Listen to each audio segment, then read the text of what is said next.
ये पानी का जग है, अगर इसमें से नीचे 5 छेद कर दिया जाए तो आप ऊपर से कितना भी इसमें पानी डालिए, ये जग कभी भरेगा नहीं, हमेशा हमेशा खाली रहेगा।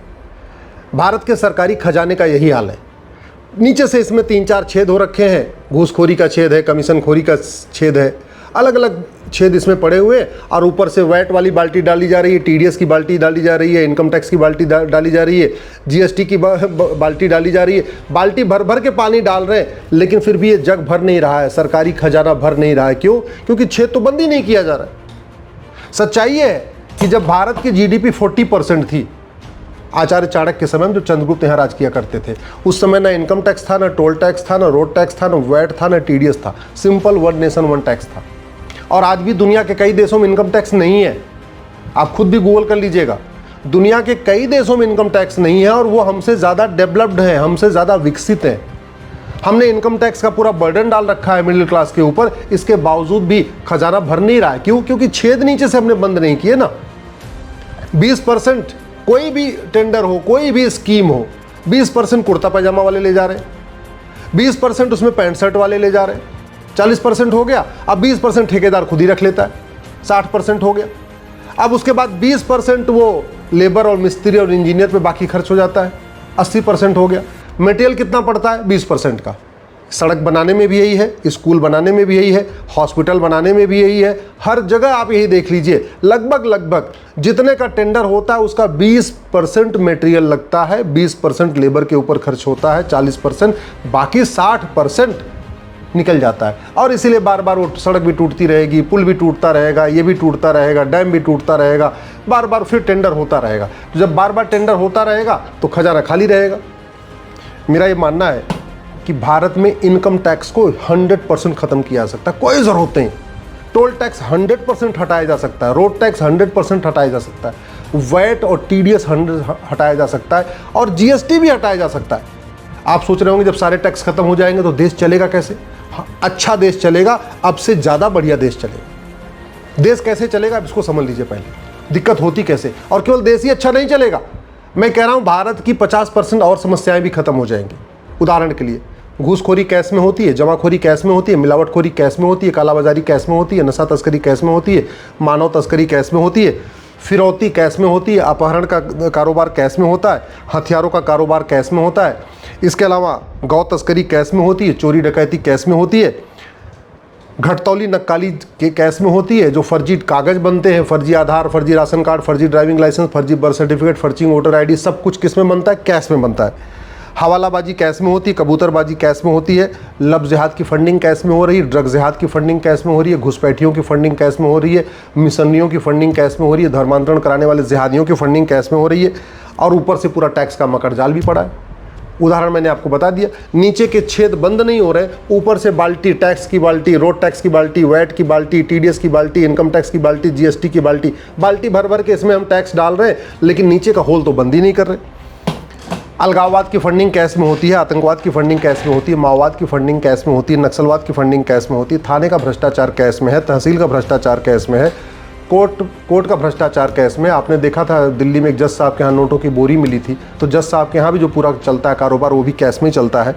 फर्जी एफआईआर कैश में ही होती है, किसी को आप 2-4 लाख रुपए कैश में दे दो, वो आपके किसी खिलाफ फर्जी एफआईआर कर देगा।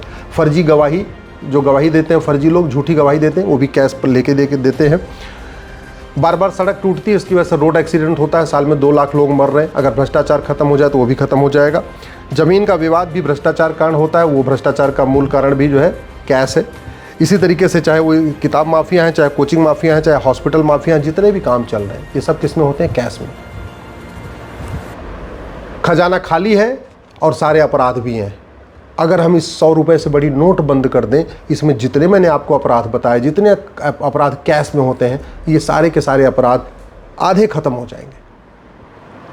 हमारे देश में 130 करोड़ आधार बन चुका है, 250 करोड़ बैंक खाते खुल चुके हैं, 55 करोड़ जनधन खाता है, गरीब से गरीब बैंक से जुड़ा हुआ है। सरकार कह रही है कि 80% लोग पर डे 100 रुपये से कम खर्च करते हैं। 83 करोड़ लोगों को तो मुफ्त में राशन देना पड़ रहा है। क्यों? क्योंकि गरीबी रेखा के नीचे है। तो 80 करोड़ क्या, बल्कि 83 करोड़ लोग पर डे 100 रुपये से कम खर्च करते हैं। जो 100 रुपये से ज़्यादा खर्च करते हैं उनके पास एटीएम, पेटीएम, भीम, UPI, debit card, credit card सब कुछ है। इसका मतलब उनको 100 रुपये से बड़ी नोट की ज़रूरत नहीं है। 130 करोड़ आधार है, 250 करोड़ बैंक खाते हैं, 55 करोड़ जनधन खाता है। जनधन खाता केवल गरीबों का खुलता है जिनकी एनुअल इनकम 50,000 से कम होती है साल की। किसान भी जुड़े हुए हैं, उनको किसान सम्मान निधि आ रही है। आदिवासी भी बैंक से जुड़े हुए हैं, उनको सीधे केंद्र सरकार की योजनाओं, केंद्र सरकार सीधे पैसा आ रहा है। अब कोई ये नहीं कह सकता कि मुझे बैंक जाता नहीं है, मेरे पास बैंक खाता नहीं, ये बहुत पुरानी बातें हो गई। तो यानी 5,000 रुपये से महंगे सामान का कैश लेन देन भी बंद किया जाता है। 130 करोड़ आधार है, हर प्रॉपर्टी को आधार से लिंक किया सकता है। आदमी चाहे स्मार्टफोन खरीदे, चाहे मोबाइल खरीदे, जो भी सामान 50,000 रुपये से महंगा है उसको आधार से लिंक करते चले जाएंगे तो साल में पता चल जाएगा अच्छा इस व्यक्ति की कमाई कितनी है और ये खर्च कितना कर रहा है। भारत में करोड़ों ऐसे लोग हैं जो इनकम टैक्स देते हैं साल में 12 लाख रुपए पे। वो कहते हैं जी हम तो 1 लाख रुपए कमाते हैं और साल में कम से कम 3 करोड़ 4 करोड़ रुपए खर्च करते हैं। हमेशा बिजनेस क्लास में चलते हैं, 7 स्टार होटलों में रहते हैं, सब कुछ करते हैं, लेकिन वो सारा पेमेंट कैसे कर रहे हैं? कैश में कर रहे हैं। और वो आधार से लिंकिंग है नहीं, पैन से उसकी लिंकिंग है नहीं, तो सरकार को पता ही नहीं चल रहा कि एक व्यक्ति कमाता कितना है और खर्च कितना करता है। बहुत सारे ऐसे गोलगप्पा बेचते हैं, साल में 50 लाख रुपए कमाते हैं और टैक्स एक नील देते हैं, 0 देते हैं, 1 पैसे का टैक्स नहीं देते। तो एक तरफ टैक्स का बर्डन पड़ा हुआ है, व्यापारी परेशान है जीएसटी से, मिडिल क्लास परेशान है इनकम टैक्स से, बेचारे ट्रक ड्राइवर टूर ट्रेवल वाले परेशान हैं टोल टैक्स से, सब परेशान है। और इसके बावजूद मतलब कहते हैं बाल्टी बाल्टी बाल्टी बाल्टी भरते जा रहे, इसके बाद भी ये खजाना भर नहीं रहा है। और इस समय तो लगभग 225 लाख करोड़ का कर्जा हो रखा है देश के ऊपर। वो कर्जा कमी नहीं हो रहा, लगातार बढ़ता जा रहा है। समाधान इसका है 1 नेशन 1 टैक्स। सारे टैक्स खत्म कर दिए जाए, केवल एक काम कर दिया जाए, 100 रुपये से बड़ी नोट बंद कर दिया जाए, 5,000 रुपये से महंगे सामान का कैश लेन देन बंद कर दिया जाए, प्रॉपर्टी को आधार से लिंक कर दिया जाए। और जब 5,000 से ऊपर लेन देन बंद हो गया तो व्यक्ति मजबूर है, या तो एटीएम करेगा, या पेटीएम करेगा, भीम करेगा, यूपीआई करेगा, डेबिट कार्ड करेगा, क्रेडिट कार्ड करेगा। उससे 2% एक्स्ट्रा ले लिया जाए बस। यानी 1,000 का सामान खरीदे तो वो 20 रुपये एक्स्ट्रा दे दे, 10,000 का सामान खरीदे तो 200 रुपये एक्स्ट्रा दे दे, 1 लाख का सामान खरीदे तो 2,000 रुपये एक्स्ट्रा दे दे। अब जब सारे टैक्स खत्म हो गए तो किसी को भी 2% एक्स्ट्रा देने में कोई दिक्कत नहीं। और ये 2% सीधे सीधे सेंट्रल गवर्नमेंट के पास जाएगा। सरकार सेंट्रल गवर्नमेंट चाहे 2% में से 1% अपने पास रख ले और जो 1% है उसमें से राज्यों को दे दे, लोकल बॉडीज़ को दे दे, जो नीचे की ग्राम पंचायतें होती हैं उन सबको भी दे दे। वो बंटवारा कर सकता है, 2% से आएगा। मैं गारंटी के साथ कहता हूँ ये खजाना भर जाएगा, सरकार का खजाना भर जाएगा। जो 225 लाख करोड़ का कर्जा है वो भी धीरे धीरे कम होना शुरू हो जाएगा और जनता को बड़ी राहत मिलेगी। न इनकम टैक्स का टेंशन, न टोल टैक्स का टेंशन, न रोड टैक्स का टेंशन, न वैट का टेंशन, न जीएसटी का टेंशन। सरकार की आय दुगनी हो जाएगी। हाँ, कुछ लोग बेरोजगार हो जाएंगे। इनकम टैक्स जो डिपार्टमेंट चल रहा है, स्वाभाविक सी बात है, उनको वीआरएस देकर उनसे नमस्ते करना पड़ेगा, छुट्टी करना पड़ेगा। जीएसटी डिपार्टमेंट जो चल रहा है उनसे नमस्ते करना पड़ेगा, छुट्टी करना पड़ेगा। उनका ट्रांसफ़र कहीं और भी कर सकते हैं, ऐसी कोई दिक्कत नहीं है, किसी और डिपार्टमेंट उनको लगा सकते हैं, नहीं वीआरएस देना है तो इनकम टैक्स और जीएसटी डिपार्टमेंट और टोल टैक्स वाले कुछ और अपना अलग काम कर लेंगे, क्या ज़रूरत है। वैट वाले जो वैट पे काम में लगे हैं उनको भी कुछ नया काम मिल सकता है। ये जो वैट डिपार्टमेंट है, ये टोल टैक्स डिपार्टमेंट है, ये रोड टैक्स, ये जीएसटी डिपार्टमेंट, इनकम टैक्स, ये डिपार्टमेंट नॉन प्रोडक्टिव डिपार्टमेंट है, कुछ नहीं कर रहे। केवल इसकी वजह से लोगों को टेंशन बढ़ रही है, सब लोग परेशान हैं, सब लोग फ्रस्ट्रेट हैं, खुशहाल नहीं है। और सरकार भी परेशान है, सरकार का भी खजाना नहीं बढ़ रहा है। खजाना क्यों नहीं बढ़ रहा है? लीकेज इतना ज़्यादा है। हर योजना में 20% सब कुर्ता पैजामा वाले ले रहे हैं, 20% जो है पैंट शर्ट वाले ले रहे हैं और 20% ठेकेदार खुद ही रख लेता है। 60% हर योजना में चला जा रहा है। ये लीकेज बंद हो जाए ना तो भारत में रामराज्य आ जाएगा। मैं गारंटी के साथ कहता हूँ 1 नेशन 1 टैक्स लागू हो जाए, ये सारे टैक्स खत्म हो जाए, केवल 2% बैंकिंग ट्रांजेक्शन टैक्स लग जाए, अपराध भी खत्म होगा, अलगाववाद भी खत्म होगा, जिहाद भी खत्म होगा, मजहबी उन्माद भी खत्म होगा, हथियारों का कारोबार भी रुकेगा, धर्मांतरण रुकेगा, घुसपैठ रुकेगी, चोरी लूट झपटमारी रुकेगी, ड्रग स्मगलिंग का कारोबार रुकेगा और सबसे बड़ी बात, आम जनता में खुशहाली आ जाएगी। और ये खुशहाली थी, भारत की जीडीपी 40% थी, उस समय इस तरीके का कोई टैक्स नहीं था जो आज टैक्स चल रहे हैं, उस समय सिंगल टैक्स चलता था।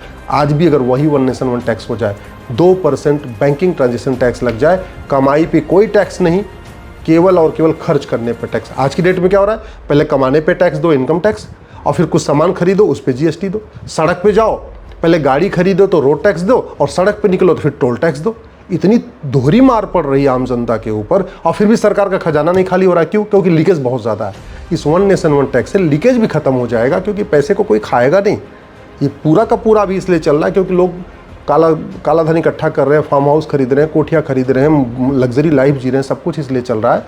क्यों? क्योंकि लीकेज हमने बंद नहीं किया, हमने सिस्टम को नहीं बदला। वन नेशन वन टैक्स से भारत विश्वगुरु बनेगा, वन नेशन वन टैक्स से भारत में सतयुग आएगा, वन नेशन वन टैक्स से भारत में रामराज्य आएगा, भ्रष्टाचार अपराध खत्म होगा।